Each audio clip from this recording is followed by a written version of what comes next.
अब इसमें एक लाइव अपने आप ही दिखाता है, कौन दिखाता है, और फिर भी है।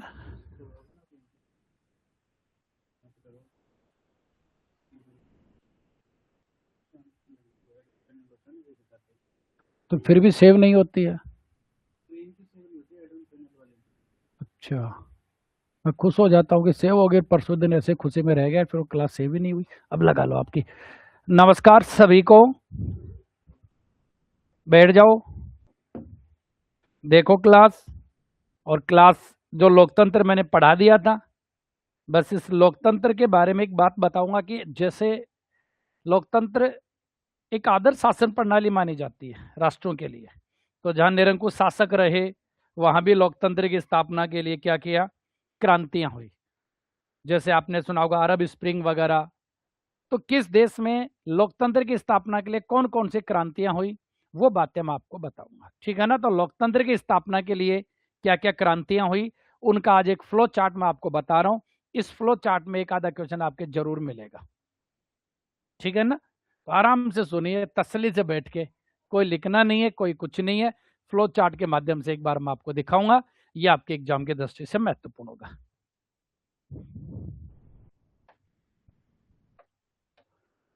तो रंगीन क्रांतियां हुई हैं, रंगीन समझते ना, जिंदगी रंगीन होती है वैसे रंगीन क्रांतियां होती है। कहीं पे पर्पल क्रांति होती है, कहीं पे अरब स्प्रिंग होती है, कहीं पे कुछ होती है। तो ये क्रांतियां, तो ये क्रांतियां कब से चली, 1974 से लेकर 2018 तक विश्व भर में हुए सत्ता परिवर्तनों का एक सचित्र प्रवाह आरेख है। सचित्र प्रवाह को इंग्लिश में कहा जाता है फ्लो चार्ट, ठीक है ना। तो ये फ्लो चार्ट बनाया गया आपके सुविधा के लिए। तो ऐतिहासिक साक्ष्य और प्रतीकों के माध्यम से वैश्विक लोकतांत्रिक आंदोलन का अध्ययन किया है हमने, और इसमें आपको देखिएगा ले चलते हैं क्रांतियों में। रंगीन क्रांति क्या है, सबसे पहले तो क्रांति जो शांतिपूर्ण विरोध, कैसा विरोध, अहिंसक जन आंदोलन हो या नागरिक, अभी जैसे जैन जी आंदोलन हुआ था नेपाल में, हुआ कि नहीं हुआ, तो वो शांतिपूर्ण था, लेकिन वो बढ़ गया लोकतंत्र के, वहां ऑलरेडी था तो लोकतंत्र, लेकिन सत्ता के विरुद्ध था। प्रतीकात्मक पहचान यानी रंग, फूल या वस्तु का उपयोग जो आंदोलन को एक सूत्र में बांधता है, समझ गए ना। जैसे नहीं आता केसरिया, भारत में केसरिया के लिए कुर्बान हो जाते थे आजादी से पहले, तो केसरिया रंग है, वो सबको एकजुट कर रहा है कि नहीं कर रहा, अरे हाँ या नहीं। तिरंगे का रंग है, वो एकजुट करता है कि नहीं करता। तो वही बात है, सत्ता, सफल सत्ता परिवर्तन और लोकतांत्रिक सुधार के लिए ये होता है। लोकतंत्र की मांग, सत्तावादी शासनों या चुनावी धांधली खिलाफ आवाज उठाई जाती है। तो कहने का मतलब जो रंगीन है वो रेवोल्यूशन क्या होती है, कलरफुल रिवोल्यूशन क्या है, इसमें शांतिपूर्ण विरोध किए जाते हैं, अहिंसक जन आंदोलन होते हैं, नागरिक क्योंकि जो अवज्ञा होती है उसके लिए आंदोलन किए जाते हैं, और यहाँ कुछ ना कुछ प्रतीक ले लिया जाता है, कोई रंग ले लिया जाता है, कोई फूल ले लिया जाता है, इस आधार पर इसका नाम पड़ जाता है। और इसे सत्ता परिवर्तन की जाती है, इसमें लोकतंत्र की मांग की जाती है, जो सत्तावादी शासनों या चुनावी धांधली खिलाफ आवाज उठाते हैं। क्योंकि आज चाहे हमारा देश है, हमारे देश में लगे कि यहाँ चुनाव तो सिर्फ दिखावी मात्र है, मुखोटा मात्र है, तो यहाँ की जनता भी कुछ मांग करने लग जाए, तो ये क्रांति दुनिया में से हुई।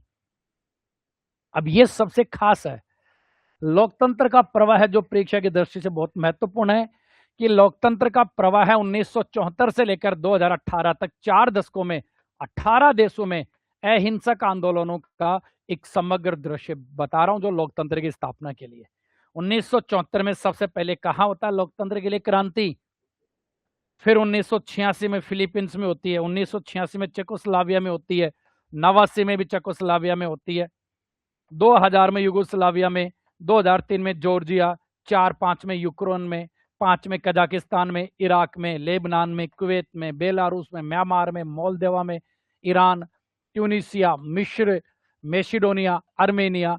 तो ये होती हैं क्रांतियां, समझ गए ना।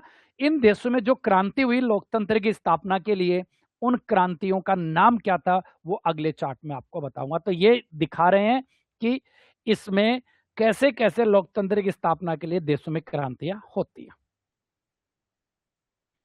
अब अगली वाली स्लाइड में क्या करेंगे हम, जो ये ऐतिहासिक हैं इनके चरणों की बात करेंगे।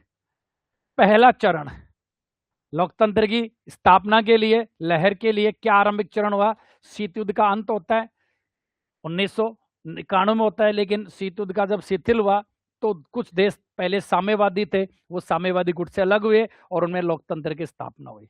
समझ में आई बात नहीं आई? हटिंगटन की भी हम पढ़ाई करते हैं, हटिंगटन ने पढ़ा होगा, सैमुअल पी हटिंगटन, लोकतंत्र की 3 लहरों की बात की थी। थर्ड वे वो डेमोक्रेसी, तो उन्होंने वही है। पहली लहर तो पहले विश्व युद्ध के पहले की बात थी, जब फ्रांसीसी क्रांति, अमेरिकन क्रांतियां होती, जिस कारण से दुनिया में लोकतांत्रिकरण स्थापित होता है। फिर उसके बाद में शीत युद्ध का शिथिल होता है, शिथिलीकरण होता है। शीत युद्ध के जो साम्यवादी राष्ट्र थे उसकी छत्र छाया में थे, तो उससे अलग हो गए, वहां लोकतंत्र स्थापित हुआ। तो वो लहरों की बात की थी। और उन्होंने सेकेंड वर्ल्ड वार के समय जो उपनिवेशीकरण होता है, उपनिवेशीकरण होता है, उस कारण भी जो लोकतंत्र की स्थापना होती है उसकी भी लहर की बात करते हैं। ठीक है ना? तो इसमें 1974 में सबसे पहले पुर्तगाल में, और यहाँ की जो क्रांति होती है उसका क्या रंग था? तो याद रखना, कार्नेशन क्रांति। क्या क्रांति का नाम दिया गया? तो लाल रंग की क्रांति कहाँ होती है? याद रखना एग्जाम की दृष्टि से, 1986 में कहाँ होती है? और क्रांति कैसी थी?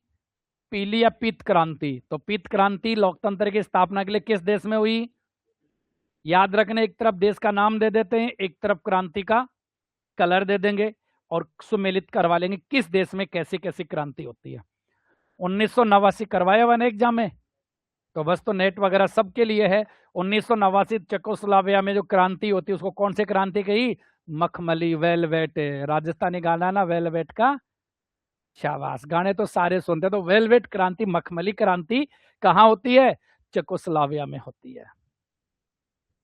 इन आरंभिक आंदोलनों ने यह सिद्ध किया कि प्रतीकों के इर्द गिर्द एकजुट होकर शांतिपूर्ण ढंग से सत्ता परिवर्तन किया, कि प्रतीक होता है जिसके लिए जनता एकजुट हो जाती है।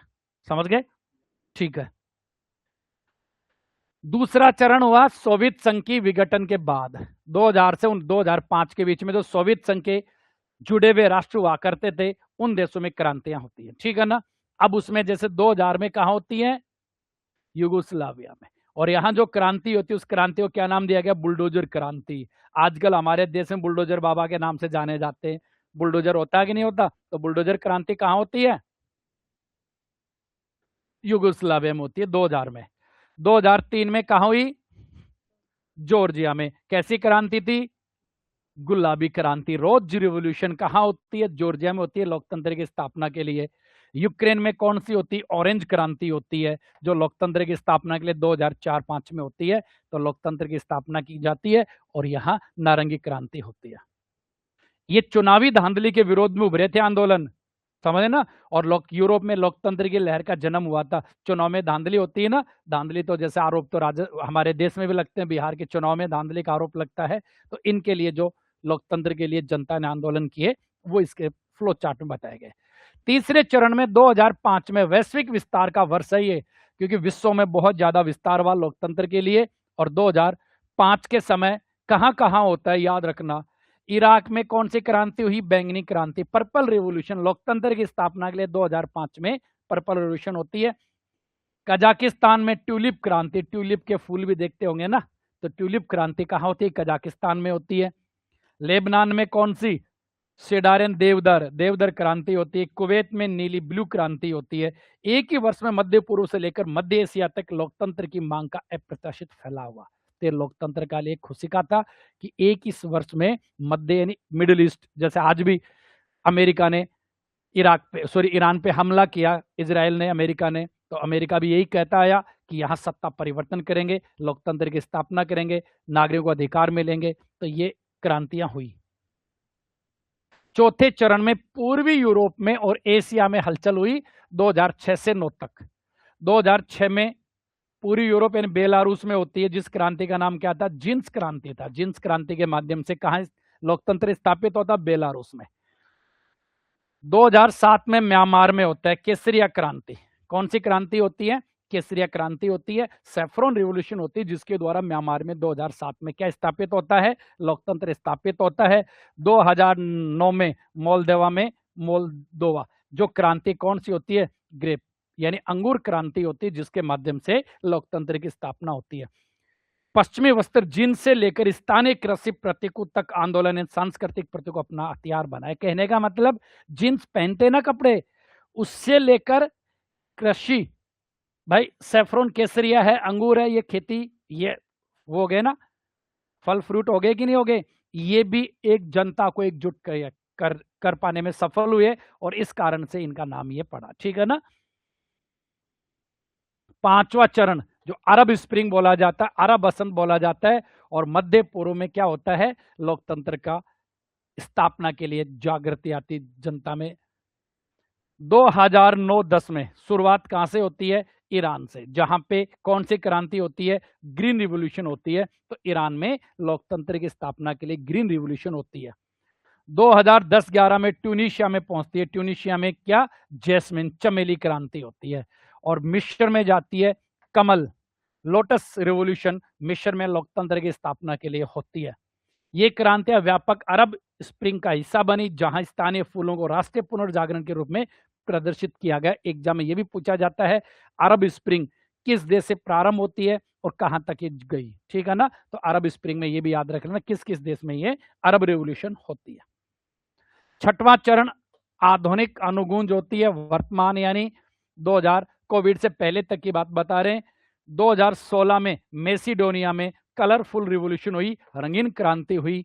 2018 में आर्मेनिया में क्या होती है, मखमली वेलवेट क्रांति, आर्मेनिया में वो तेरे एक पहले बताया था। तो 2018 में आर्मेनिया की मखमली क्रांति 1989 के चेकोस्लोवाकिया की याद दिलाती है, जो इतिहास के चक्र को पूरा करती है। तो इस तरीके से ये क्रांतियां होती है।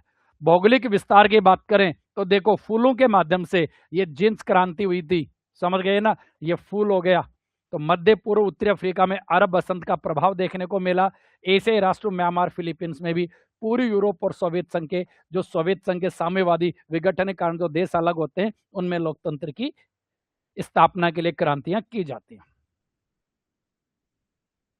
ठीक है ना। मैट्रिक्स प्रतीकों का वर्गीकरण, वनस्पति और फूल, यानी जो प्रतीक लिए गए उनका क्या निहितार्थ रहा। जो वनस्पति और फूल जैसे शांतिपूर्ण विकास और स्थानीय पहचान के लिए पुर्तगाल में क्या लिया, गहरा लाल रंग लिया। जॉर्जिया में गुलाबी लिया। कजाकिस्तान में ट्यूलिप, लेबनान में देवदार, मोल्दोवा में अंगूर को लिया, ट्यूनीसिया में चमेली को लिया, मिस्र में कमल को लिया। तो वनस्पति और फूल हैं जो शांतिपूर्ण विकास के प्रतीक बने, स्थानीय पहचान बनी। और जो प्योर रंग थे, एकजुटता और दृश्यता को, फिलीपींस में कौन सा रंग लिया, येलो, यूक्रेन में नारंगी, इराक में बैंगनी, कुवैत में नीली ब्लू, म्यांमार में केसरिया, ईरान में हरित यानी हरा, और मेसिडोनिया में रंगीन लिया। तो ये जो रंग थे जो एकजुटता के प्रतीक बनते हैं। और वस्तुओं को किस में लिया, चेकोस्लाविया और आर्मेनिया में मखमली वेलवेट रंग, 3 सत्ता परिवर्तन किया गया। युगोस्लाविया में क्या लिया, बुलडोजर। और हमारे देश में बुलडोजर कहाँ चलता है ज्यादा, यूपी में बुलडोजर बाबा के नाम से भारी प्रतिरोध किया गया। बेलारूस में जींस, पश्चिमी स्वतंत्रता को, यानी जींस किसका प्रतीक है, पश्चिमी पहनावे का प्रतीक है, उससे स्वतंत्रता के लिए यहां आंदोलन किए गए। तो प्रतीक बदलते हैं, रंग बदलते हैं, लेकिन स्वशासन और स्वतंत्रता की मानवीय आकांक्षा एक निरंतर शक्ति बनी हुई है। 1974 से 18 तक के इन 18 उदाहरणों ने सिद्ध किया कि शांतिपूर्ण जन आंदोलन इतिहास की दिशा बदलने के लिए क्षमता रखते हैं। ठीक है ना। और लोकतंत्र का कैनवास हमेशा अधूरा रहता है। इस इतिहास में अगला रंग कौन सा होगा, आप ही बताइए। अब किस देश में कौन सी क्रांति होगी, तो ये अगला आप सोचिएगा। और इस तरीके से हमने लोकतंत्र की स्थापना के लिए दुनिया में कौन कौन सी क्रांतियां हुई, उन क्रांतियों का हमने संक्षिप्त रूप से आपको अध्यापन करवाया। ये एग्जाम के दृष्टि से महत्वपूर्ण है, चाहे नेट का हो, चाहे स्कूल व्याख्याता का हो, किसी न किसी में, चाहे करंट के साथ भी जोड़ सकते हैं, क्योंकि वर्तमान में भी दुनिया में उथल पुथल का दौर चल रहा है। तो लोकतंत्र की स्थापना के लिए किस देश में कौन सी क्रांति होती है, सम्मेलन करवा लिया जाता है। तो ये लोकतंत्र की स्थापना के लिए दुनिया में जो क्रांतियां होती हैं, उनका एक संक्षिप्त परिचय मैंने करवाया है। आशा करता हूं आपको समझ आया होगा। तो इसको ऐसी ही विषय वस्तु प्राप्त करने के लिए जुड़िए जीसी कैंपस के साथ। ठीक है ना। बहुत बहुत धन्यवाद आपका। यस।